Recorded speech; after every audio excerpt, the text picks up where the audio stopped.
Since the emergence of his latter-day aesthetic with 1998's The Thin Red Line, director Terrence Malick has seemingly pursued a relentless quest to discover the unknown edges of narrative and visual expression. This all-consuming adventure into the opaque inner mysteries of our shared existence promises untold revelations and philosophical riches. Yet it stands to utterly destroy the adventurer in the process. Once heralded as one of American cinema's great visionaries, Malick's recent experimental forays into non-linear storytelling have seen his box office draw power dwindle, his audience having splintered into various factions. Judging by the near-universal praise of 2011's The Tree of Life, Malick had seemingly found the perfect balance of his lyrical, expressionistic technique, so structured as to evoke snapshots of memory and convey the impression of a life lived beyond the confines of the film's frame. His subsequent efforts, however, have drawn exasperated criticism, if not outright hostility, for their ever-deeper incursions into abstract storytelling. At the same time, Malick's diehard fans have only grown more ready to embrace his flagrant disregard for cinematic convention. Indeed, in a landscape increasingly populated by compound superhero franchises and tenuously linked cinematic universes, these fans are vehemently arguing that Malick's work is more vital than ever. It's difficult to see the lay of the land from sea level. One must gain some kind of elevation to see the beautiful coherence of the Earth's chaotic topography. The same could be said of Malick's sequence of narrative features starting with 2012's To the Wonder, continuing with 2015's Knight of Cups, and culminating with 2017's Song to Song. On their surface, these films seem to be little more than increasingly opaque experimental dramas about the existential identity crises of their upper to middle class characters. But taken as one unified work comprised of three distinct movements, these films take on added meaning, further evidencing humanity's cosmic interconnectedness while shining a floodlight on a personal history that Malick had previously shrouded in secrecy. To describe these films as autobiographical would be something of a misnomer. While Malick may certainly be drawing from his own life experiences here, the narrative proceedings are coated with a thick veneer of fiction. These films provide less of an insight into Malick's past as they do the profound forces that shape his creativity. To also call these three films a trilogy suggests that they are connected together sequentially by plot, as if one sustained narrative thread was strung through them. They are connected, but more so by theme and aesthetic rather than story. A more accurate term might be triptych, a word borrowed from the fine art world to describe a set of three works meant to be appreciated together as a singular idea or expression. The sequence of To the Wonder, Knight of Cups, and Song to Song could be grouped as Malick's freefall triptych, taken from Michael Fassbender's justification for his casual nihilism in Song to Song. Indeed, it's hard to think of a better word to embody the tone of these works than the word freefall. The various characters seem to follow a uniform, downward-pointing arc in which they tumble into an existential void, desperately flailing for any kind of toehold in the form of vice's fleeting and empty happiness. Just like the red, green, and blue channels of video combine to form a full-color electronic image, so too can the individual entries of the freefall triptych be overlaid on top of each other to form a greater picture of the cosmic interconnectedness of the modern human experience. Their overlapping themes and contrasting settings serving to render a fuller image of their enigmatic creator, an artist hell-bent on blowing up the meticulous reputation that he had spent a lifetime cultivating. Amidst all the buzz from The Tree of Life winning the prestigious Palme d'Or at the 2011 Cannes Film Festival, there were whispers that Malick's follow-up project was already in the can. It wasn't long until rumor became fact. Barely a year after The Tree of Life's release, Malick dropped To the Wonder, a sweeping love story that he had secretly shot with Ben Affleck in Oklahoma during the latter half of 2010. Produced under the supervision of his regular partners Sarah Green and Nicholas Gonda, To the Wonder presented itself at the time as something of a companion piece to The Tree of Life. Rendered in a similar visual style comprised of lyrical vignettes and fleeting snapshots, the film seemed to counter its predecessor's embrace of creation with a sobering meditation on the nature of decay and rot. Several years later, it's now apparent that To the Wonder is not so much part of a pair with The Tree of Life, as it is the first chapter in a sprawling, semi-autobiographical trilogy about man's moral reckoning with his flaws and the alienating effects of modern society. While To the Wonder's plot is heavily fictionalized, the broad strokes of its story nevertheless offer us our most intimate look yet at the enigmatic director's interior life.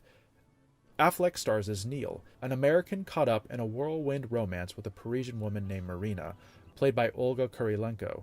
After a brief fling in Paris, he invites her, as well as her young daughter, to come live in Oklahoma with him, an offer they gleefully accept. At first, Marina and her daughter revel in the wide open skies and the expansive fields, the pristinely sterile grocery stores, and the cozy confines of a brand new house in the exurbs. But soon, disillusionment and unhappiness sets in. A homesick Marina abandons Neil to return to Paris, and Neil finds love again with an old flame, a ranch hand named Jane, played by Rachel McAdams. It's only a matter of time until Marina contacts Neil, wanting to marry him so she can return to America with a green card. Torn between his two loves, Neil has to choose. What follows is an emotionally sprawling investigation into the mystery of love, a contemplative elegy for restless hearts that draws from Malick's own experiences in the 20-year hiatus he took between Days of Heaven and The Thin Red Line. After leaving Hollywood for Paris in the late 1970s, Malick began a relationship with a woman named Michelle Moret. Following their marriage in 1985, the couple traded the City of Lights for the pastoral tranquility of small-town Oklahoma. Malick and Moret would ultimately divorce in 1998, whereupon he quickly remarried a woman named Alexandra Wallace, the former high school sweetheart he affectionately called Eki. It's easy to draw the parallels between To the Wonder's story and Malick's own, but in offering up a rare nugget of autobiographical detail, the filmmaker only prompts more questions, ironically deepening the air of mystery that already surrounded him.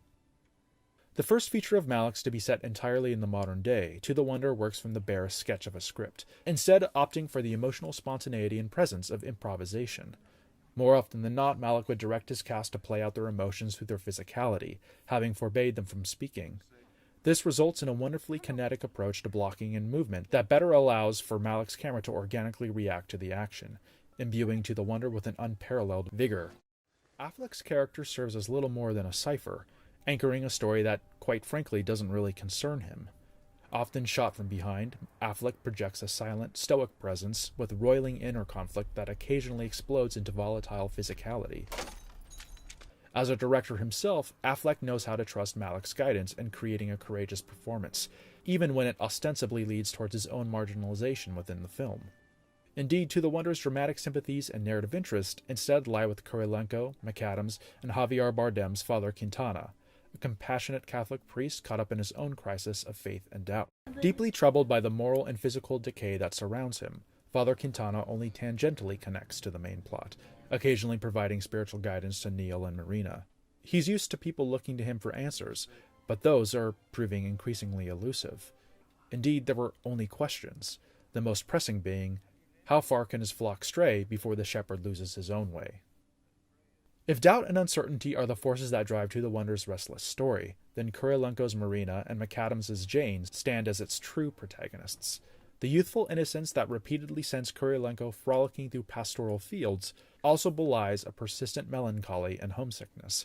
Her passion is volatile, swinging effortlessly from affection to hostility with the flick of a switch. As a Parisian who thrived in the hustle and bustle of a modern world-class city, she finds nothing but quiet isolation in the wide open expanses of Oklahoma, its endless skies only amplifying the echo chamber of her doubts.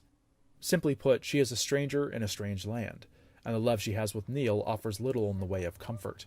The house they share is too cold and empty to truly be a home. By contrast, McAdams is much more steady in her emotional states, opting for a persistent, quiet grief stemming from the loss of a young daughter some years ago. Her delicate frame betrays a profound toughness that seems to give Neil the psychological grounding he needs. She's ready to start living her life again after an unimaginable personal loss, but unfortunately she's chosen to live it with a man who isn't fully present, whose heart still yearns for another woman on the other side of the world.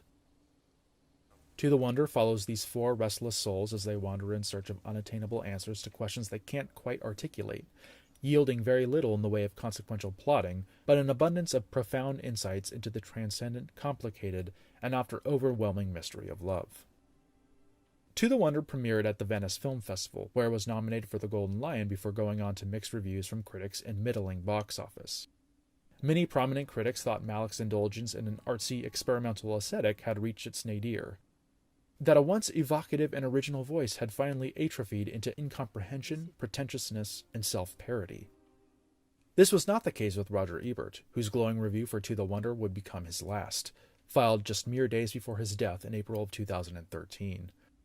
More than a simple counter-argument against the film's many detractors, Ebert's final review would stand as both a rallying cry for the importance of Malick's voice in contemporary cinema, as well as a fitting eulogy for the celebrated critic himself. There is perhaps no greater testament to the film's artistic value and Ebert's legacy than the man's last published words. Why must a film explain everything? Why must every motivation be spelled out? Aren't many films fundamentally the same film, with only the specifics changed? Aren't many of them telling the same story?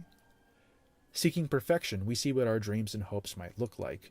We realize they come as a gift through no power of our own.